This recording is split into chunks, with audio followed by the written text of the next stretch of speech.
Good morning, good afternoon, good evening, wherever you are, whatever you're doing, and welcome to a weekend daily red, ladies and gentlemen. It is Sunday, or no, it's not, I'm lying to you. It's Saturday, and the 28th of September, game day, Wolves away, 5:30 kickoff. The time I'm talking to you now is 9 o'clock, so it's just had breakfast for me. We'll see where you are when you listen to this. But there is so much to be excited about for this weekend and everything Liverpool, which is what I'm here to talk you through. Dave Davis coming to you from fucking miserable Edinburgh, to be honest, but a quite chirpy in a weird way. I didn't have the best of sleeps, but you don't really care about that. So let's get into everything Liverpool related today. Ladies and gents, even though it came out yesterday, the big news for me still up today is he's back. The holy goalie. Alisson, he is back. And as Arne Slot said yesterday, he's supposed to have trained yesterday. Sounds a bit like Back to the Future now, doesn't it? Martin McFly, which is Friday. So hopefully he's available for today. And we've got pretty much a first choice lineup available. What that first choice lineup is, people will have to decide. I did post conference presser yesterday, so that might be worth a listen for you. My lineup that I went for, you'll see if you agree or disagree with this.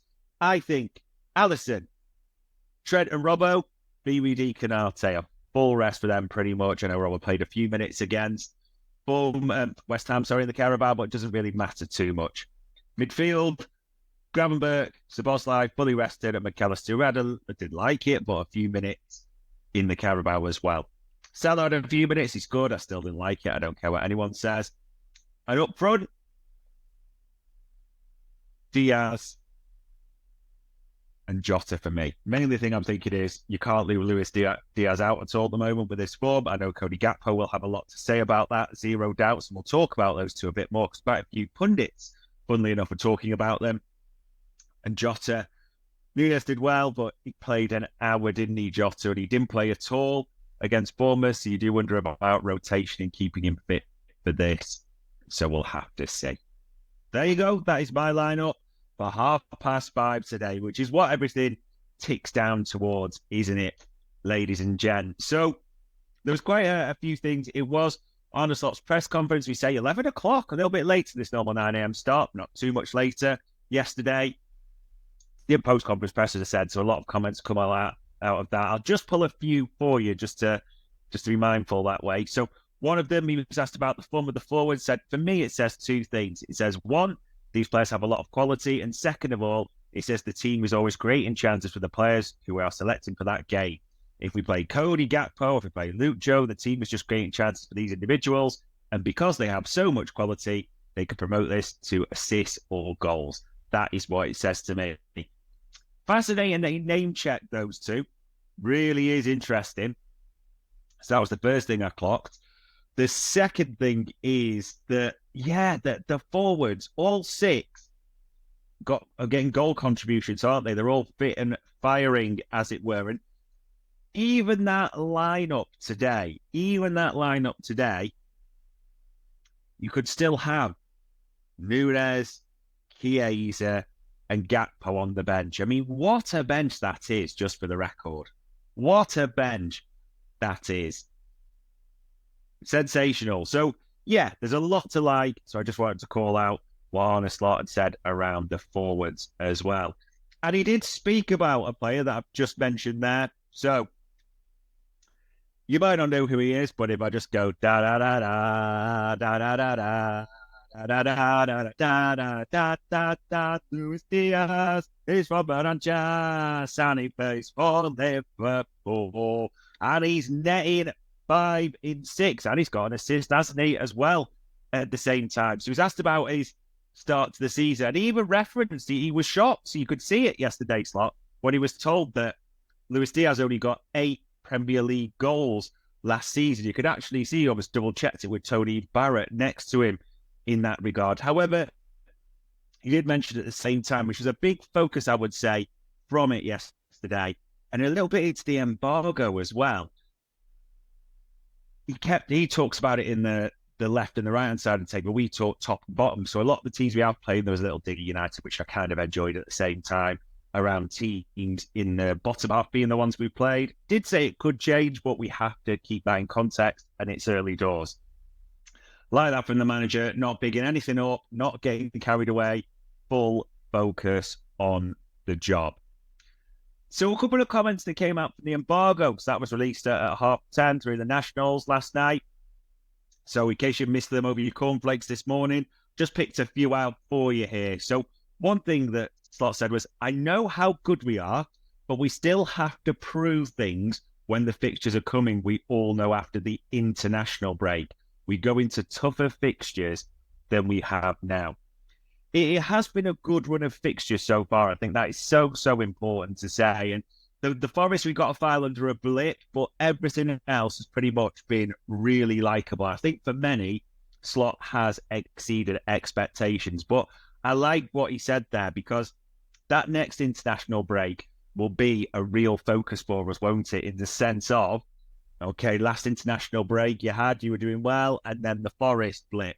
Is that going to happen again with players going tens of thousands of miles to play football, the games, and now we're also in 3 a week, aren't we, as well at the same time? And you look at that fixture list from October through to November, even later, it's just absolutely insane, really, until the end of the year, the amount of games, the quality of the opposition that we'll face. So I like what he says there.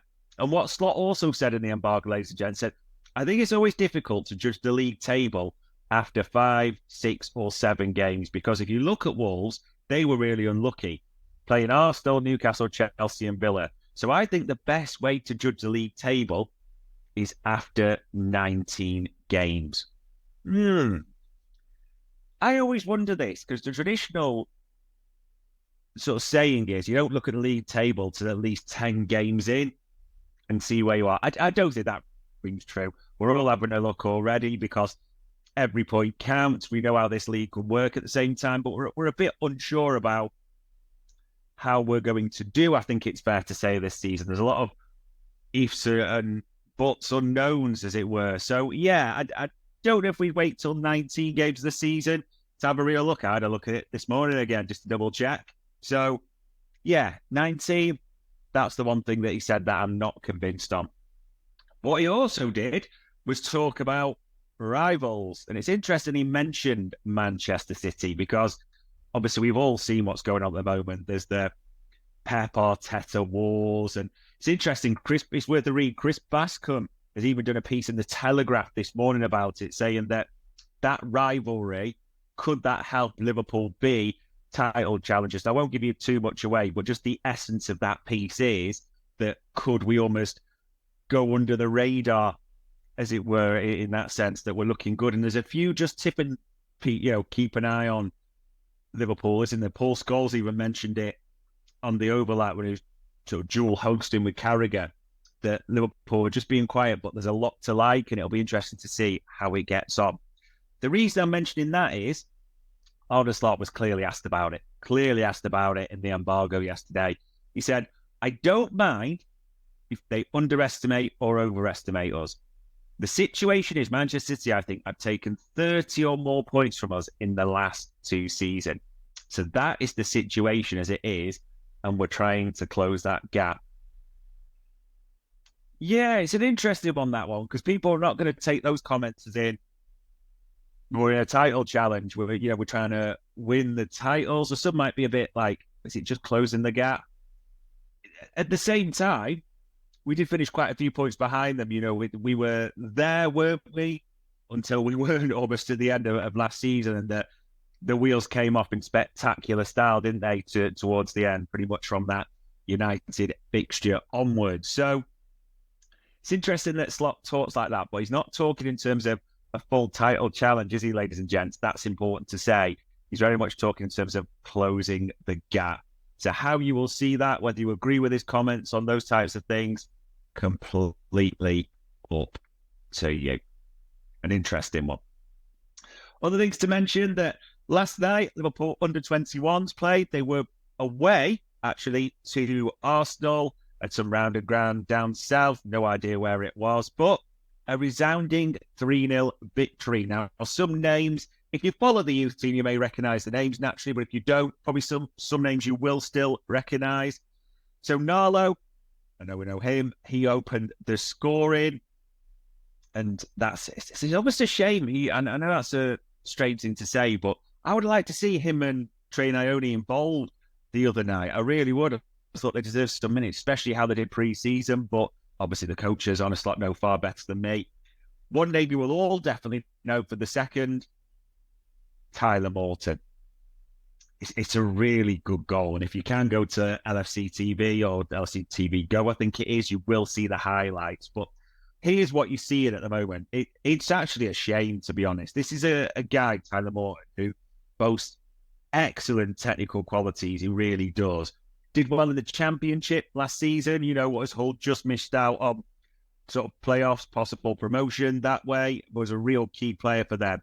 At the same time as well, done well for England under 21s. I mean, yeah, it's almost pointless. It sounds horrible, but it's just a fitness for him. He's a million miles above an under 21 game. It is a shame in a way, but he is showing his quality in that. That is all you can say.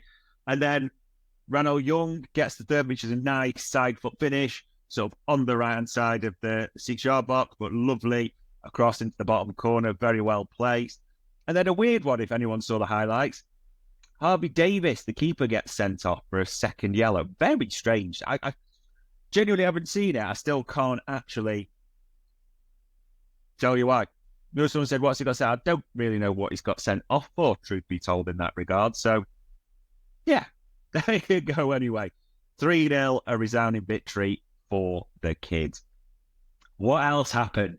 At 4 o'clock yesterday, 4 p.m., the premiere of the FIFA ratings video was released. Now, it's always, I don't play FIFA. It's not my type of thing. I'm not a gamer or anything like that. But I do always enjoy sort of how these companies or the people rate some of our players. It does intrigue me a little bit. So I did watch it. I've seen that video. I know last year it was Jota assisted by Ibu.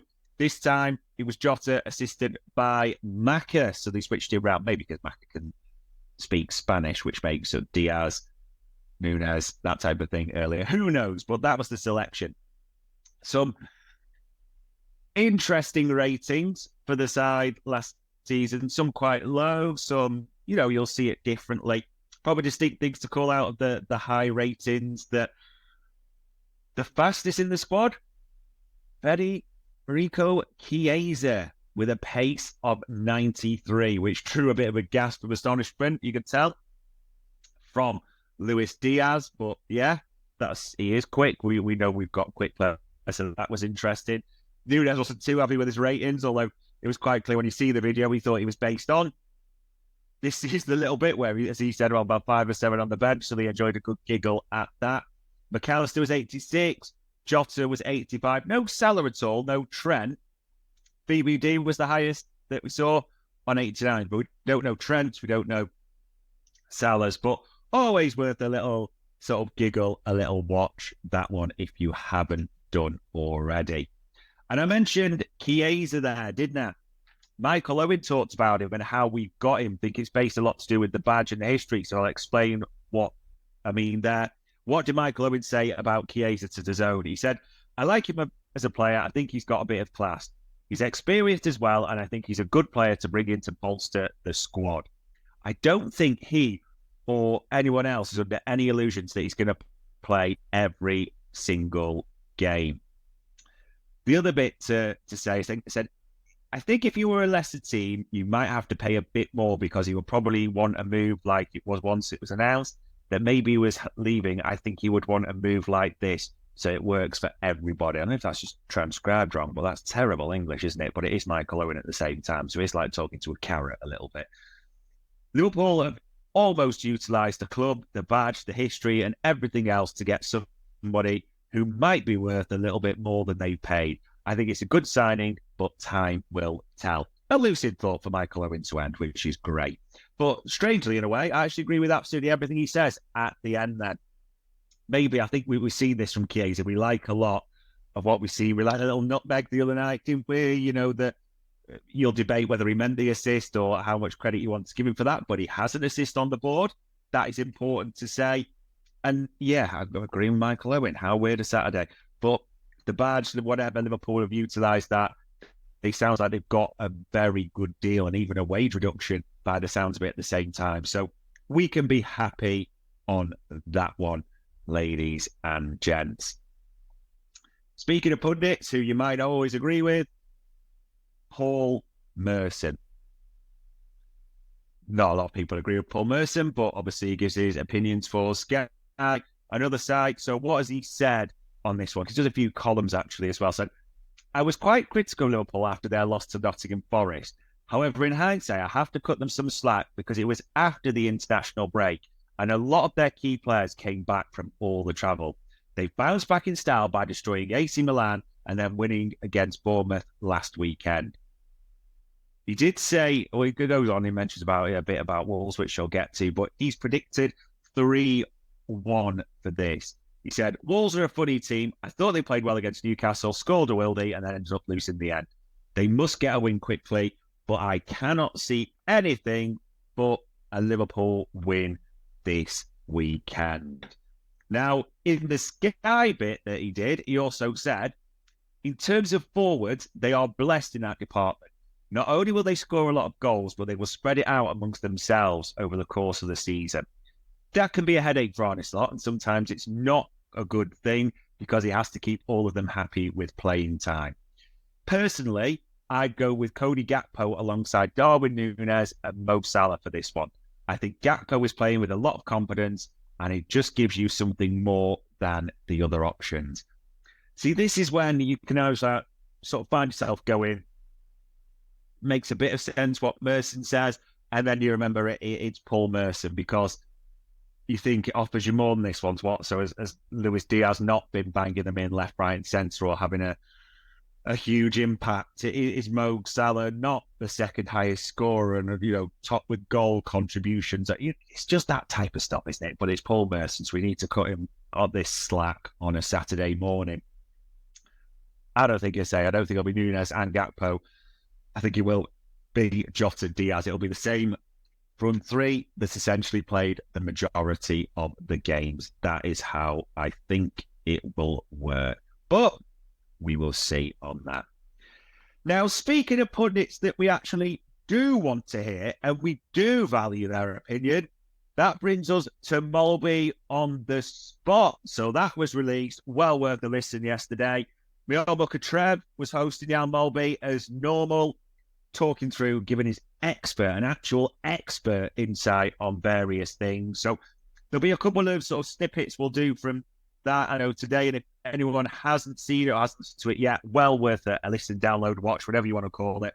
So he just mentioned about Rodri. I think that's important to say, and the impact he thinks that could have overall. So that's worth a listen. He does talk as well about contracts for the three, which Slot was asked yesterday, and didn't really, he didn't really give anything away. He's not supposed to in that regard. But essentially, if you've got the time, well worth a listen. And even if you've not got it today, well worth a listen for a Sunday stroll or whatever it may be. Molby on the spot, so he gives a few experts. It's always good to have an actual expert in the situation, isn't it? So that's a good one. One that's a bad one. Callum Scanlon. We got more on this yesterday. I know James Pearce had told us the other day that he's expecting, unfortunately, the kid to be sidelined for around 3 months, which is really disappointing, actually. This is a kid, I know, left wing back, but played left back, left wing for the youth teams. I know from obviously when we've been asking around as we do that there's real high hopes for this kid.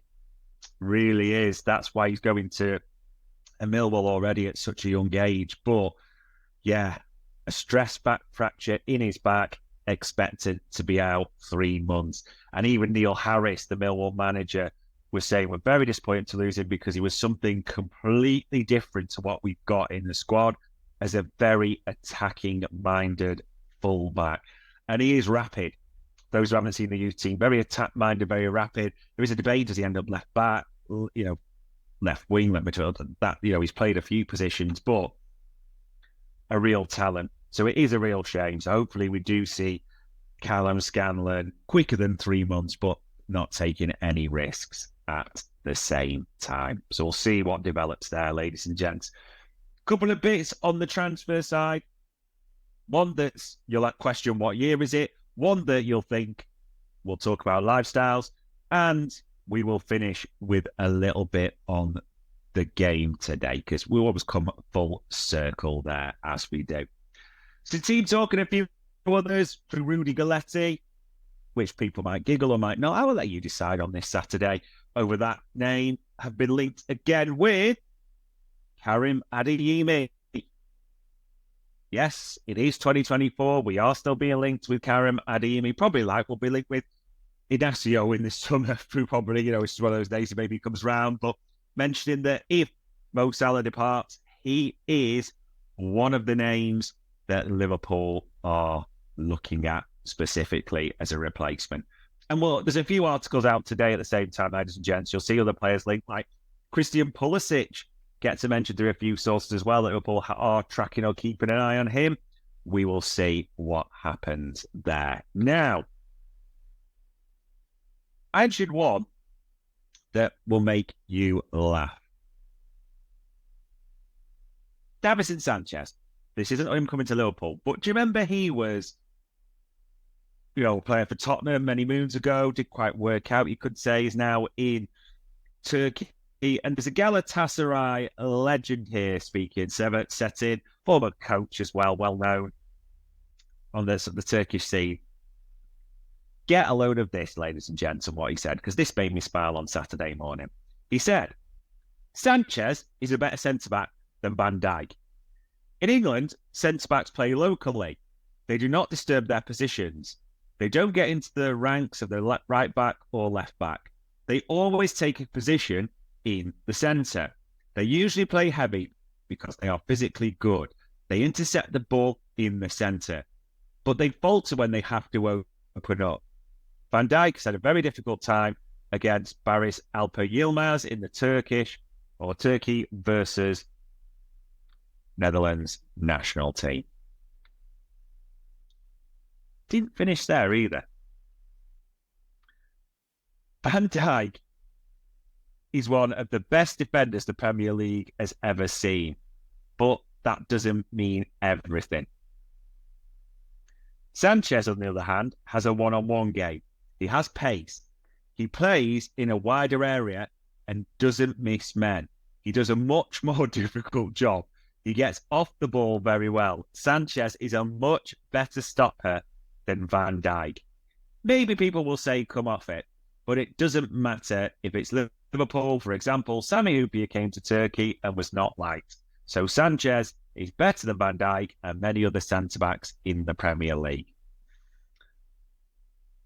There are times, and those who listen to my pods will know I like to bring in a biblical phrase now and again. So you don't want to be too derogatory, but I am sort of taking a wiser verse from, John the Baptist, to lesser words and lesser advice to one of the apostles, Nigel. Now, you'll never have heard of Nigel because he didn't make the cut because of his lifestyle. So what did he tell Nigel at the Council of Nicaea? So he was in favour of Jesus' disciples. It's the same advice I would give to Servet Setin here. I would say, don't snort crack, because it can distort your football opinions a little bit that way.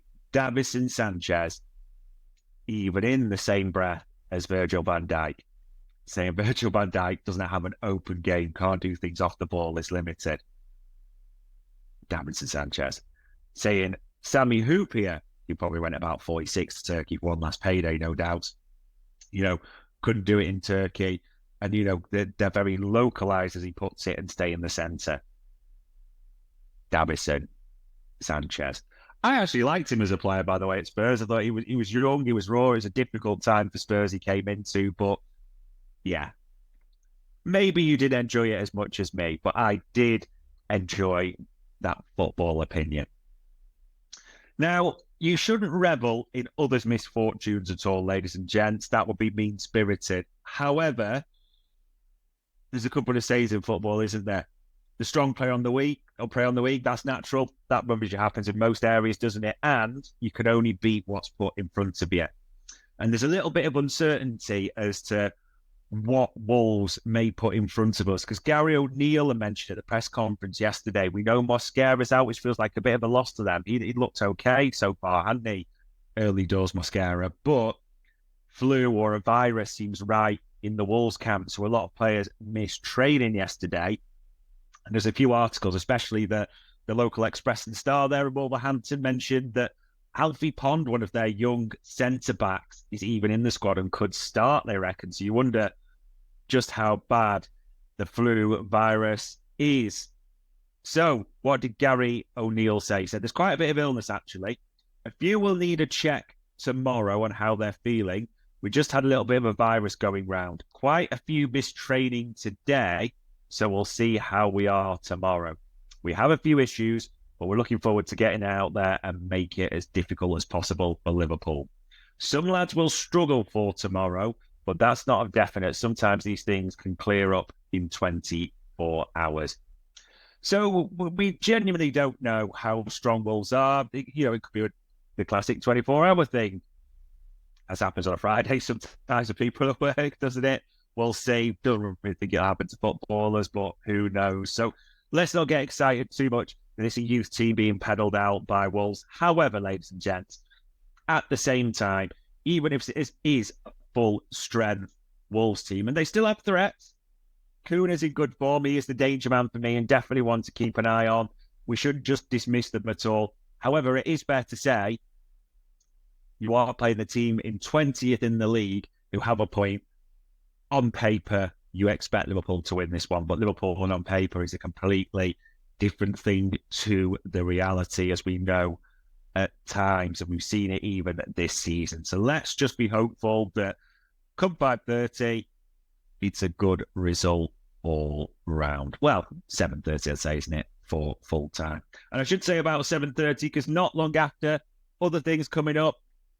Raw will be there tonight, post-match Raw. I know it'll be Dave, I know it'll be Trev, and we've no idea who they're being joined by. It's been a mix, hasn't it? They had Jim Methuselah Boardman for his wise sage words the other time. I know Harry's joined in.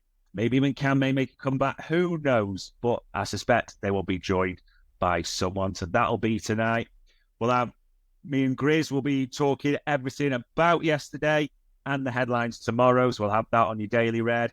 Media Matters will be coming as well on Monday with David Lynch. So it is full steam ahead. But importantly, ladies and gents, on Saturday, the 28th of September, a 5:30 kickoff with Wolves.